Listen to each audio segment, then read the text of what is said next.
Hey everyone, Baer The Blader here, and I'm here with my friend Mike Will, and today we are going to work on my grinds and see if we can get them a little bit better.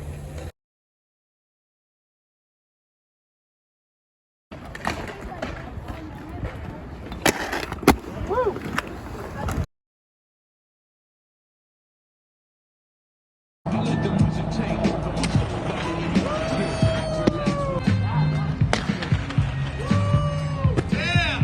Any kind of sole trick that you're doing, whether it's Mizu, sole, or anything else, you want to be nothing but just the sole.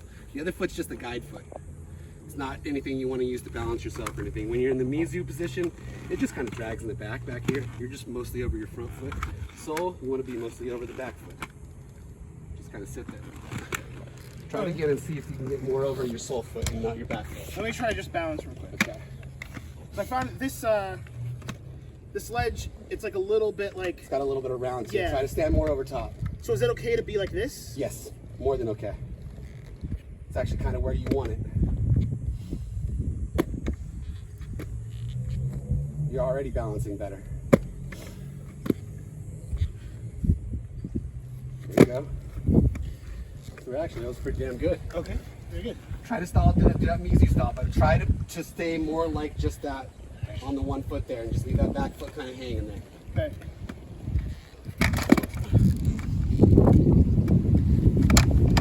There you go. There you go. That looked much better. Feel a little bit better to you? Yeah, it did.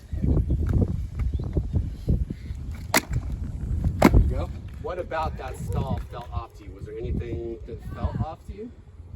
Well, I mean, for me, it's just a matter of time, right? Okay. Like, I'm falling the entire time. Yeah. There's no point in that where I felt like I could stay stable. Yeah. It's just, am I falling fast or am I falling slow? Okay, so the difference between stalls and grinds with that is when you're stalling, there's no force taking you forward. Physics doesn't take hold. So it's easier for you to just fall right off the ledge. You don't feel like you're actually accomplishing something. The second that you put that forward momentum in, the balance becomes a lot easier. It's like being on a motorcycle. Motorcycles are meant to go on two wheels and stay straight once that forward momentum's going. Same applies to grinding. The second that forward momentum hits and you lock on that grind, you'll be able to balance 10 times better and 10 times longer. Stalling is a whole other ball game. That's why people do the stalls up and down the stairs, because it's such a challenge for them, because you have to literally find that balance point every single time. So the second that you'll add some, try adding just a smidgen of momentum in there and see if the grind feels just a little bit better to you. Okay. Not even much, just a quick little bitty roll, just to get on it. There you go. So how'd that feel? Did you feel a little bit more balanced? It felt similar, Okay. but it was the kind where I was slowly falling, so it was good. Okay, so you felt that counter though, with the second that can you feel that counter that I'm talking about when you start going forward? It almost wants to keep you locked into place and not?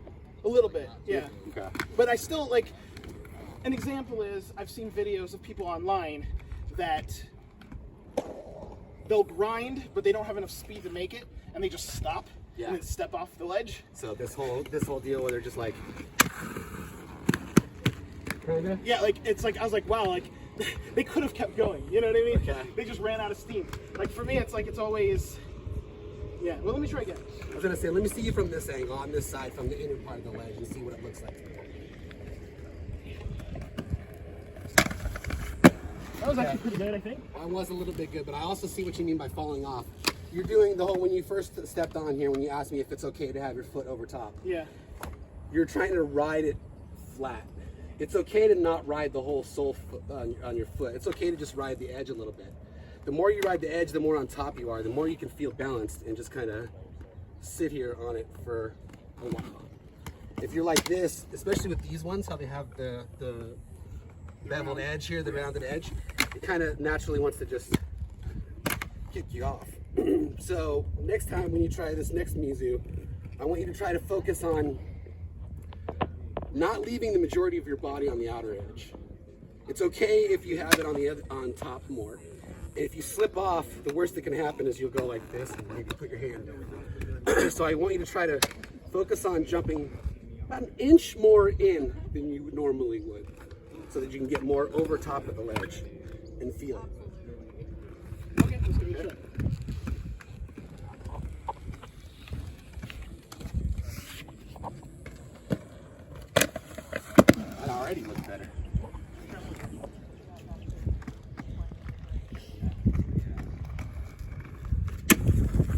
go. You look more squared up to me, like you felt a little bit more sturdy on top of the actual stance. For a moment. For a moment? I started to slip off, like, I definitely felt a stable moment before I started to slip off. Okay. So, try to picture in your head for a second that feeling of that stable moment and just recreate it. Do it again. Try to feel that moment and try to hold on to it. Don't bail out. Go until you can so you feel like your skates aren't going to go anymore. Okay. So I'm committing to falling right now. Pretty much. I know it sounds counterintuitive, but in order to rollerblade, you have to commit to fall. Every trick is committing to falling, period. Okay. So I'm not going to get off until I fall off. Yes. Well, no, that's not quite the thing. I want you to not fall off. I want you to come to that complete stop on the grind and then step up. Well, that'd be best case scenario. Okay. Best case scenario. I'm just being realistic. Okay. Okay.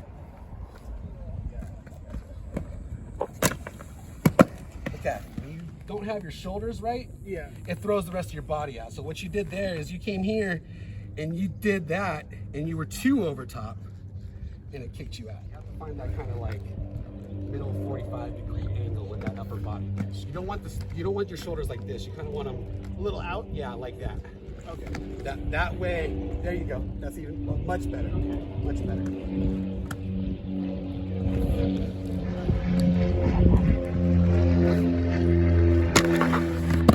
Okay. Now with that time, you got your upper body good, but it caused you to stiffen up your legs. Okay.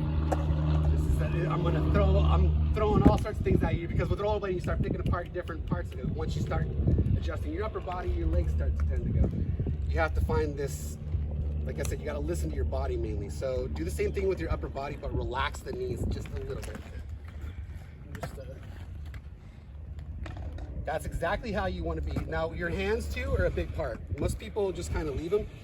You want to try to, every trick has a weird hand position, like alley-oop soles, like a lot of people, alley top soles have their hands like this because it keeps your body upright. So with me, I tend to keep my hands kind of like I'm surfing, kind of here and here, because it allows my upper body to stay right where I need it to be. So for you, you're out a little bit. Just try to bring them in just a little bit. There you go. That works a little bit better.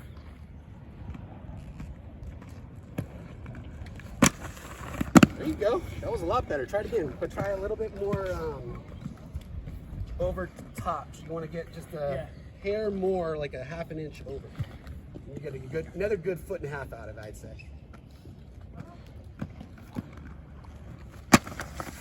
There you go.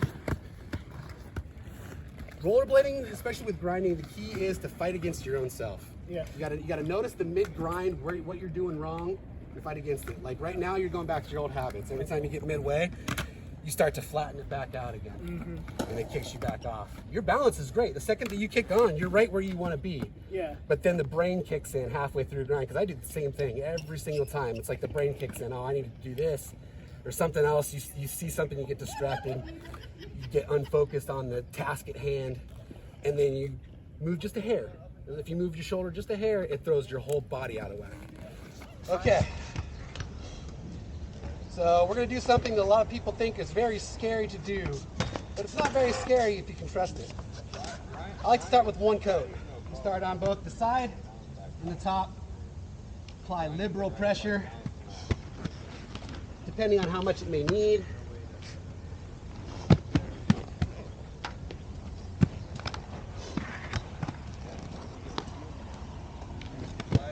All right, not very pretty, but that's how you apply wax. Very important part, the tester. I like to go up, take 1 foot, kind of scrub it across a little bit and lift up. Allows you to feel if there's any weak spots that you need to put more, or heavy spots where you put too much.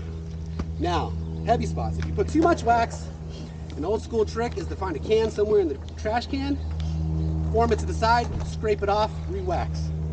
A lot of people don't do that anymore. When to know if you might need wax? You always need wax as a rollerblader. I know it seems like a joke, but I'm being legit. Just a question, how much? Light coat or heavy coat? Your choice. Woo! It's a hot one.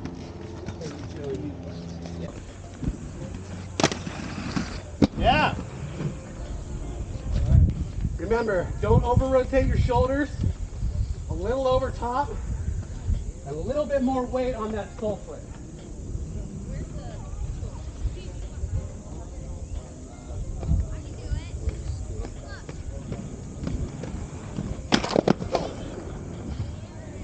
A lot of things to think about. I think going up this is throwing you off as well, because when you start going up, your body position has to change ever so slightly. Try to circle in like you were.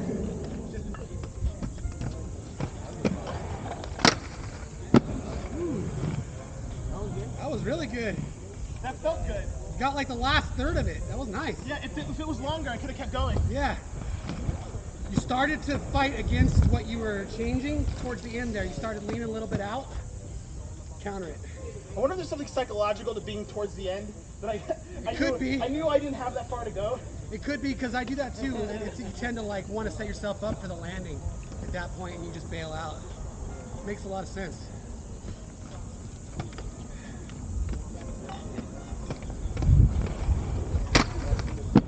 Much better, man. I want to hit it sooner, but for whatever reason, it takes me like this long to get set up. A lot of people have a period where they need to feel steady at first.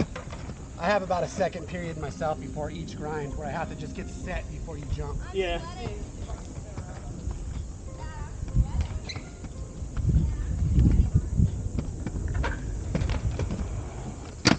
That's not as good. Actually, no, it was.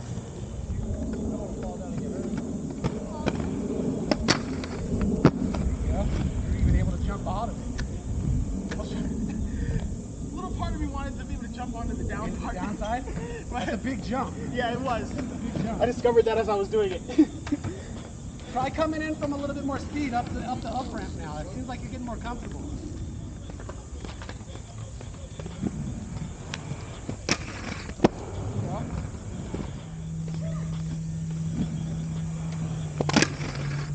That was much better. Your back foot, I think, threw you off.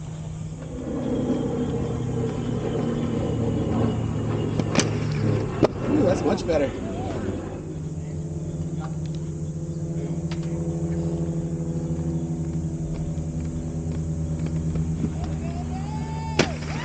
Hell yeah, dude.